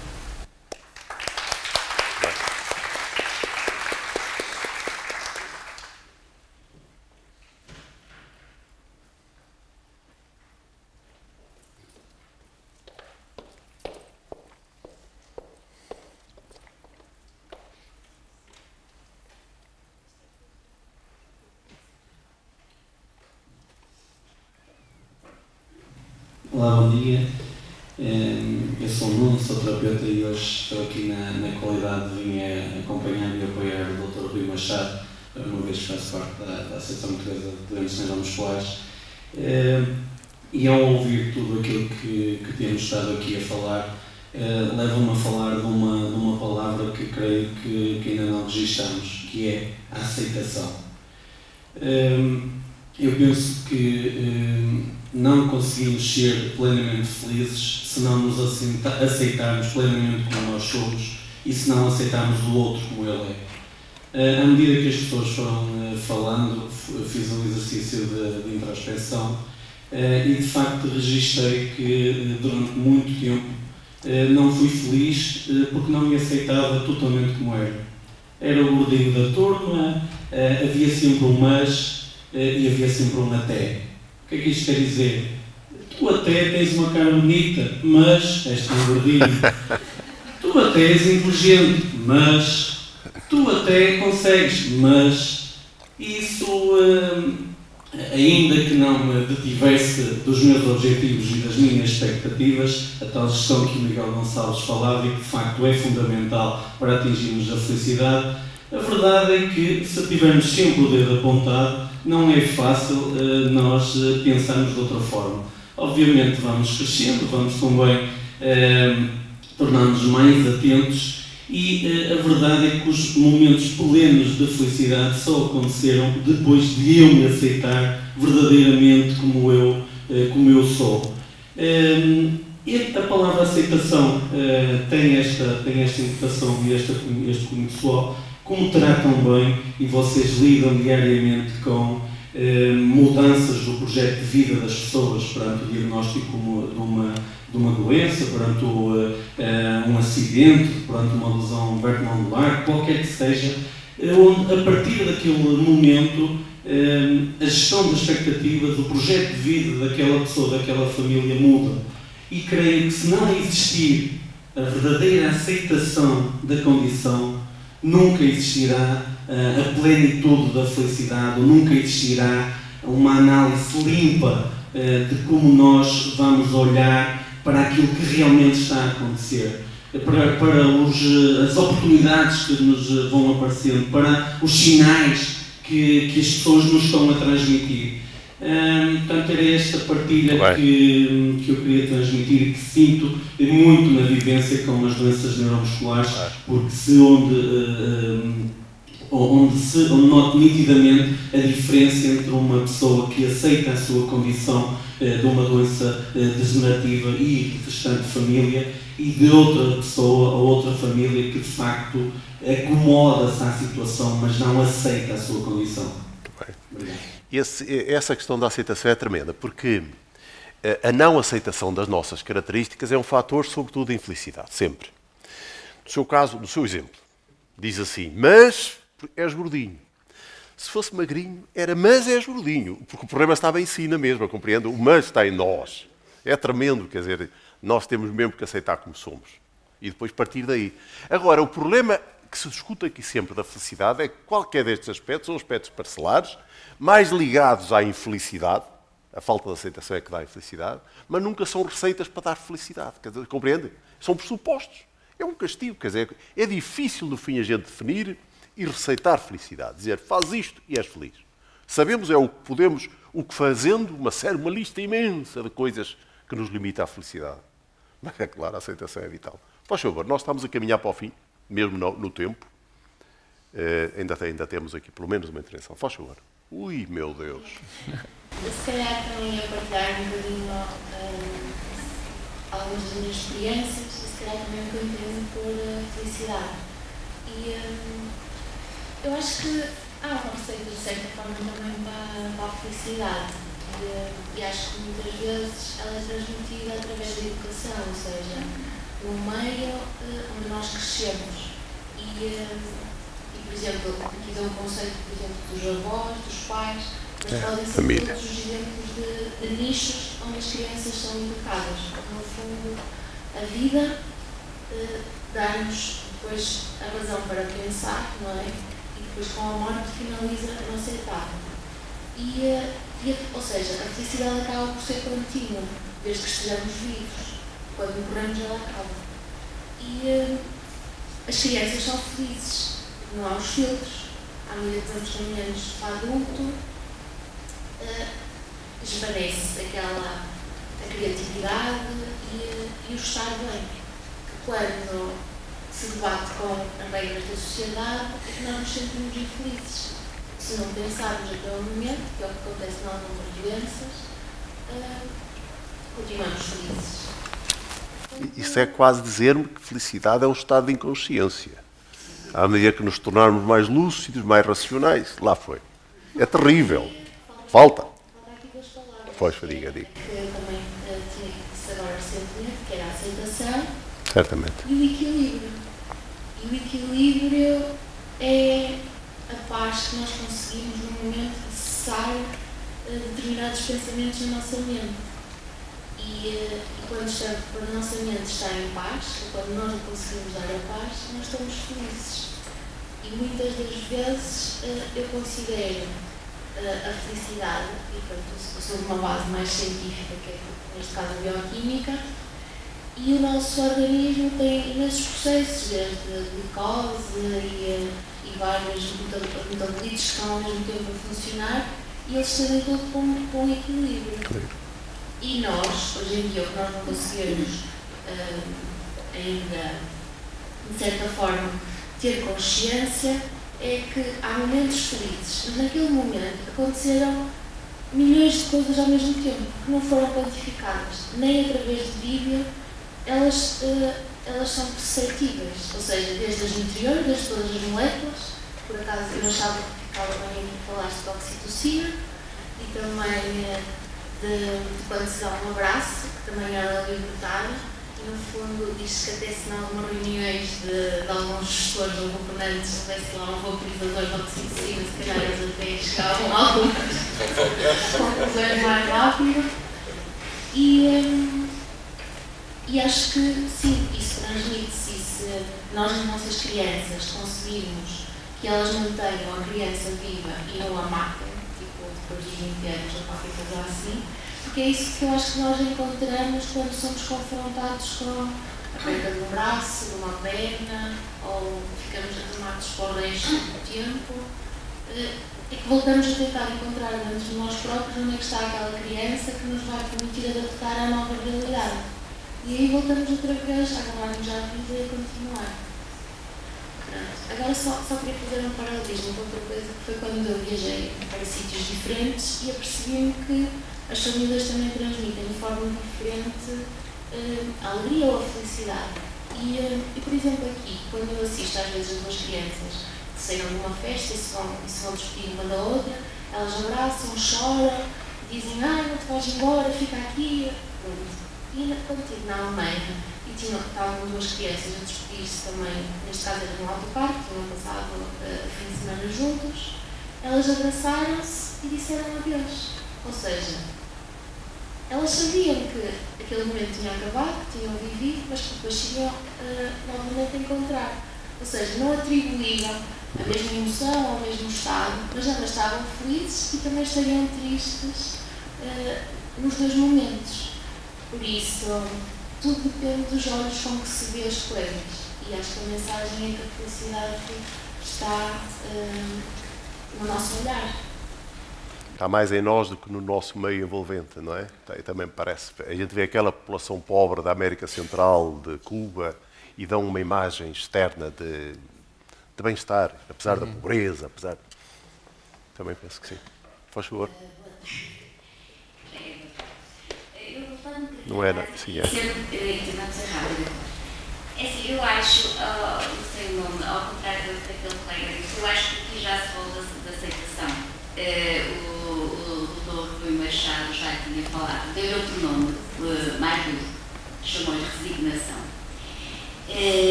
Isso é assim, eu acho que é muito importante. De facto, a resignação é uma aceitação sem revolta, com humildade, mas também, e eu acho que transmitiu isso, obviamente, que é não perdendo a capacidade de luta pela felicidade. Muito bem. Continua disponível para poder intervir a todo momento. Eu estou a tentar conduzir a reunião, repare-me nisto, aponto para um sítio, se eu levo o microfone para outro, mas enfim, faz favor. Eu só queria agradecer, estou encantada que o nosso hospital, que eu tanto gosto e tenho tido momentos de tanta felicidade, se preocupe com a felicidade. Quando vi este tema no meu e-mail, eu assim, eu não posso perder para ver o que é que vai ser dito, o que é que realmente as pessoas querem dizer com isto. Será? E estou encantada, mesmo, e quero agradecer muito, porque acho que é muito importante nos preocuparmos com isso. Nós estamos neste mundo para sermos felizes, para ajudarmos os outros a serem felizes, independentemente das opções de vida que tenhamos. Isso a nós não nos diz respeito, diz respeito a cada um. E por isso quero agradecer do coração, estou encantada e não dou por perdido o tempo que estou, bem pelo contrário. Estou muito mais rica. Muito obrigada. A felicidade é... Faz favor, ainda dá aula. A felicidade é vir a um debate sobre felicidade. Está feito. Está feito.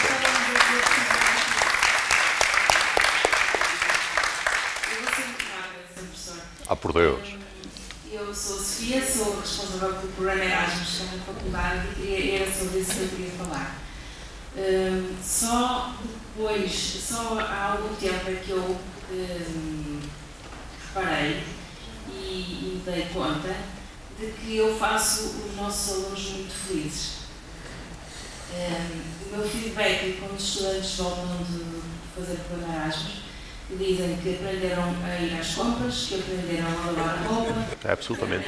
A fazer a cama, a passar a ferro, mas que isso tudo foi uma causa de felicidade deles.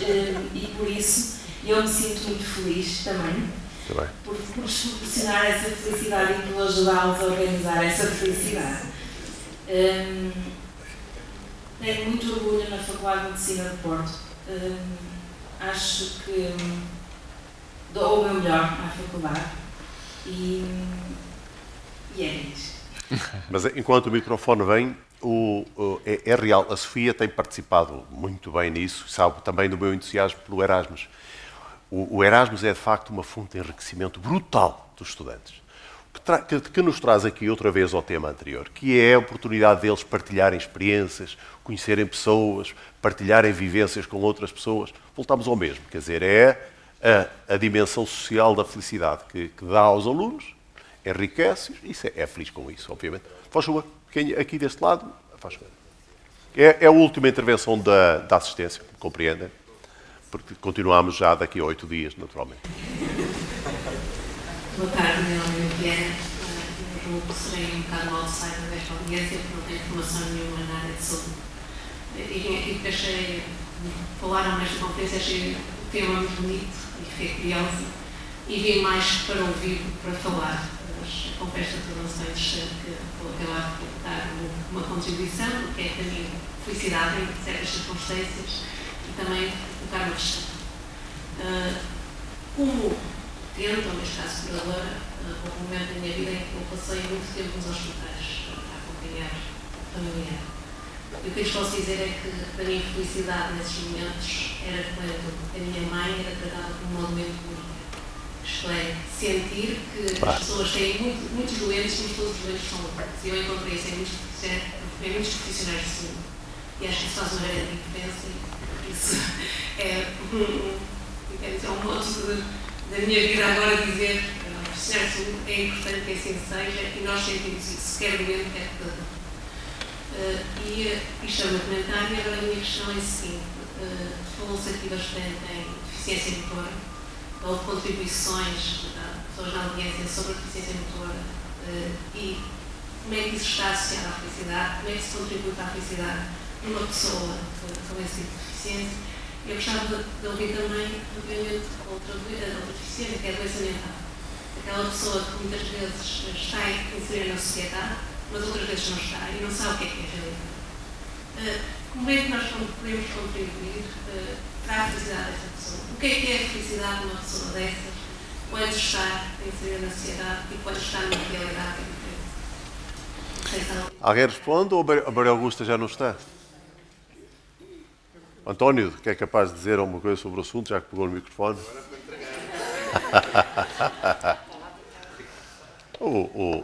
Eu creio que o Richard... Não, eu acho que o Rui falar melhor do que...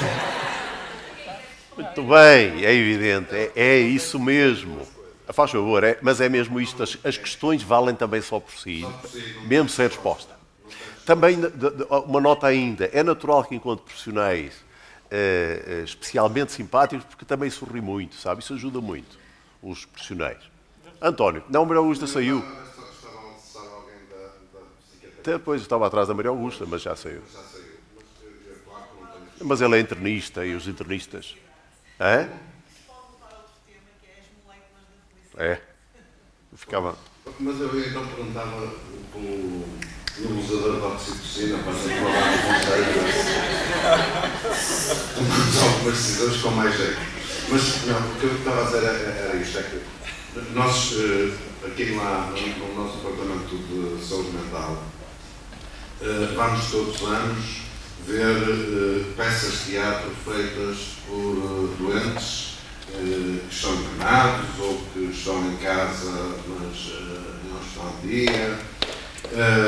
Vamos todos os anos ver exposições de pintura, concursos de obras de filmes feitos por pessoas que são, do ponto de vista mental, diferentes de nós, livros, etc.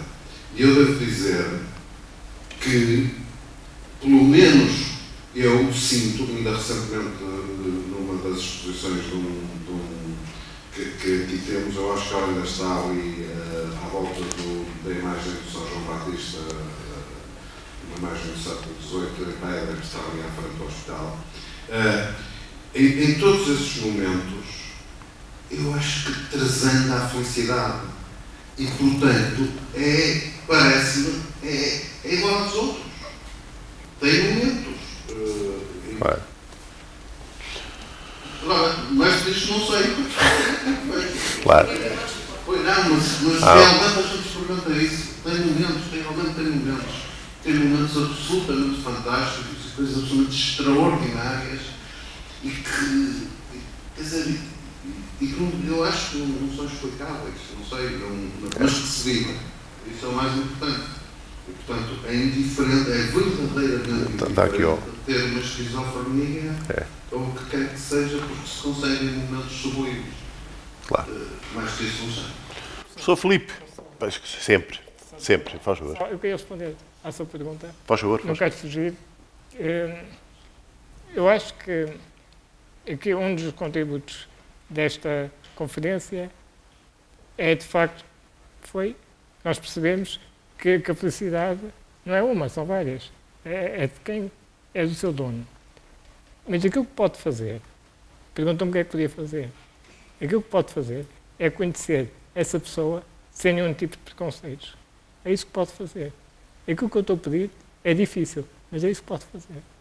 A partir daí, vai conhecê-la e vai conhecer a felicidade dela. Termina. Filipe, 1 minuto. Não vou 30 segundos.